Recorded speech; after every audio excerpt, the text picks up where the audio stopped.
Welcome to کامیابی کا نشہ، ایک گھریلو خاتون کے قلم سے نکلی چلبلی تحریر، ریٹن بائی حفص نانی، نیریٹڈ بائی چمبیلی۔ حفص نانی کی کہانی باورچی خانہ چمبیلی کے ساتھ، آڈیو قسط نمبر 1۔ پچھلی صدی کی 7ویں دہائی میں ایک بچی تھی جو کہ اب بوڑھی ہو چکی ہے، نہ اسے کھانے کا شوق نہ پکانے کا، مگر 10 سال کی عمر میں روٹی پکانی شروع کر دی تھی۔ اس کی اماں کے کندھے کمزور ہو چکے تھے۔ وہ بچی کچھ اور بڑی ہوئی تو ہلکا پھلکا کھانا بنانے میں ماں کی مدد کرنے لگی۔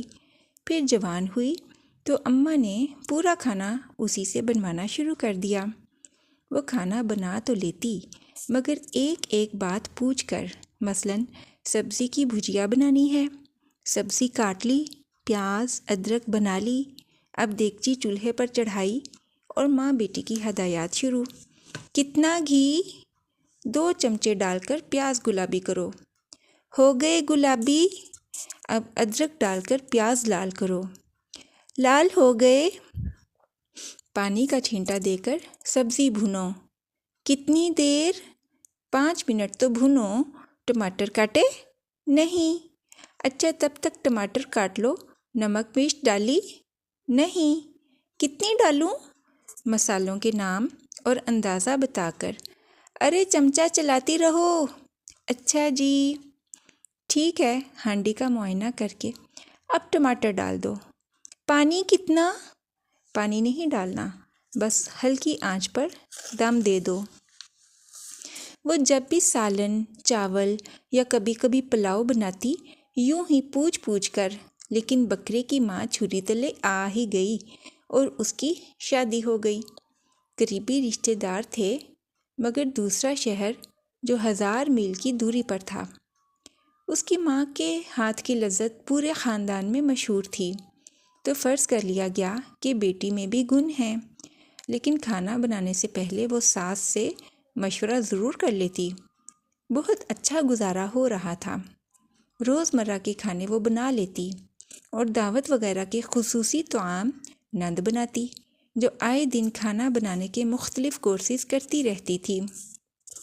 البتہ پلاؤ اس کی ذمہ داری رہی، کیونکہ کوکنگ کلاسز میں ابھی تک پلاؤ سکھانے کی باری نہیں آئی تھی۔ ان سب کا فائدہ یہ تھا کہ اسے دعوتوں میں کھانے بنانے سے چھٹی مل گئی اور وہ اس بات پر بہت خوش ہوتی، مگر نقصان یہ ہوا کہ پلاؤ کے علاوہ اسے کسی اور دعوتی کھانے میں مہارت حاصل نہ ہو سکی۔ سب معاملات ٹھیک چل رہے تھے۔ اپنی اماں کے بل بوتے پر وہ اندھوں میں کانا راجا تھی۔ معمول کے کھانے اب وہی بناتی تھی۔ 7 سال پلک جھپکتے گزر گئے۔ اس دوران 3 بچے ہو گئے۔ نند بیاہ کر دوسرے شہر سدھار گئیں۔ میاں بیرون ملک چلے گئے۔ ساس اور سسر ضعیف ہو گئے۔ حالات نے کروٹ لی اور سب سر جوڑ کر بیٹھ گئے۔ فیصلہ ہو گیا۔ بڑا بیٹا ماں باپ کو اپنے گھر لے گیا جو دوسرے شہر میں تھا، اور وہ اپنے بچوں کے ساتھ میکے آ گئی۔ اب اس کے پھر سے مزے ہو گئے۔ بقول اماں وہ نہایت بے سوادہ کھانا بناتی تھی۔ سسرال جا کر ان جیسا ہی بنانا سیکھ گئی، لہٰذا کاٹا پیٹی وہ کرتی اور کھانا اماں بناتی۔ خاص طور پر کڑھی پکوڑا بچوں کو بہت پسند آیا۔ حالات نے پھر کروٹ لی۔ 5 سال جست لگا کر گزر گئے۔ میاں صاحب واپس آئے اور قریب کے دوسرے شہر میں رہائش پذیر ہو گئے۔ وہ بھی بچوں کے ساتھ وہاں منتقل ہو گئی۔ بچوں کو نانی کے ہاتھ کی چاٹ لگی ہوئی تھی۔ کچھ دن تو صبر شکر کر کے دال سبزی کھائی، کیونکہ ابا کو یہی پسند تھا، مگر بچے بڑے ہو گئے تھے، رہ نہ سکے۔ ایک دن کڑھی پکوڑا کی فرمائش کر ہی ڈالی۔ اسے بچوں پر بڑا ترس آیا، فوراً حامی بھر لی۔ اس زمانے میں سیل فون عام نہیں تھا اور گھر میں لینڈ لائن بھی نہیں تھا۔ اس نے یادداشت پر زور دیا۔ یہ تو یاد آ گیا کہ بیسن کے 4 حصے ہوتے، 3 لسی میں ڈالتے اور ایک کے پکوڑے بناتے ہیں، مگر تناسب یاد نہیں تھا۔ بہرحال 1 کلو دہی آیا، لسی بنی، کلو ہی بیسن تھا، 3 حصے لسی میں ڈالے۔ جب ابال آیا تو وہ بہت گاڑھا ہو گیا، اس میں مزید لسی ڈالی گئی۔ ابال آیا تو پھر گاڑھا، 3-4 بار ایسا ہی ہوا تو کڑھی دیگچے سے باہر آنے لگی۔ اب اسے ایک نسبتاً بڑے دیگچے میں انڈیلا گیا۔ پھر پکوڑے بنائے تو کڑھی کی مقدار کے مقابلے میں وہ بہت کم تھے۔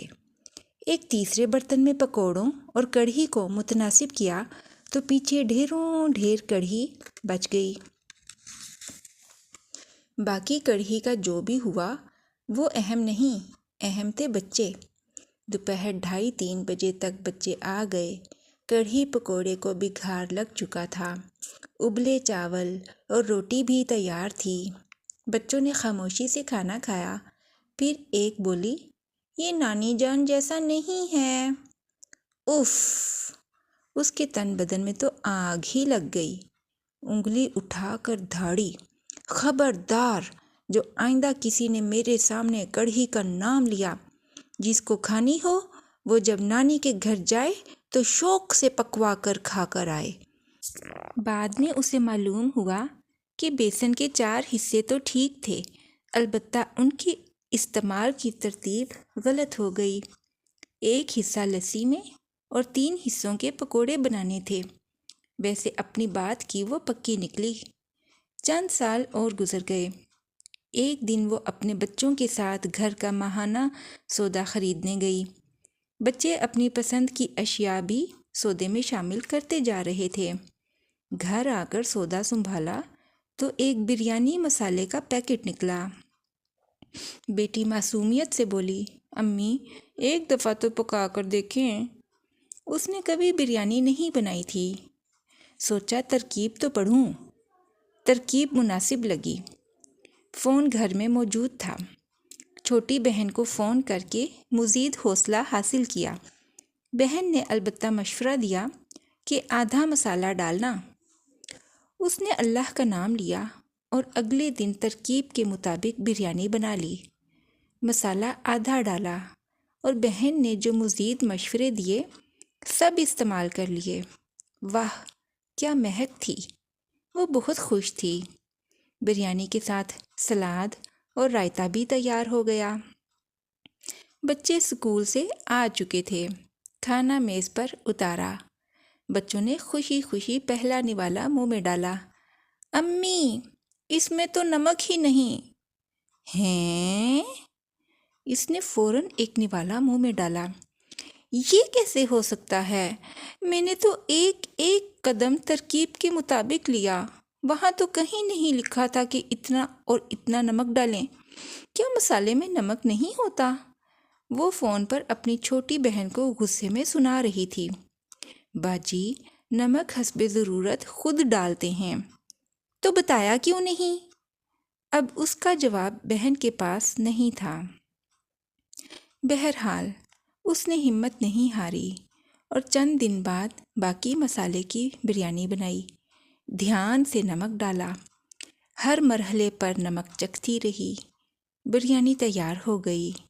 دم کھولا اور چاول ہلائے تو پچھلی مرتبہ کیا کھڑے کھڑے چاول تھے، کیا خوبصورت شکل تھی۔ بس عقل نہیں تھی، اور اب کیا ذائقہ تھا، کیا خوشبو تھی، مگر شکل ڈھہ چکی تھی۔ بچوں نے بہت حوصلہ افزائی کی کوشش کی، مگر اس نے انگلی اٹھا کر فیصلہ سنا دیا۔ آئندہ کسی نے سودے میں بریانی مسالہ رکھا تو وہ خود ذمہ دار ہوگا۔ جس نے بریانی کھانی ہے وہ خود بنا لے۔ اس کے بعد سودے میں کبھی بریانی مسالہ نہیں آیا، اور ویسے بھی وہ اپنی بات کی بہت پکی تھی۔ آج کے لیے بس اتنا ہی۔ کل ہمارے ساتھ رہیے گا باورچی خانے کی قسط نمبر 2 کے لیے۔ تب تک کے لیے اللہ حافظ۔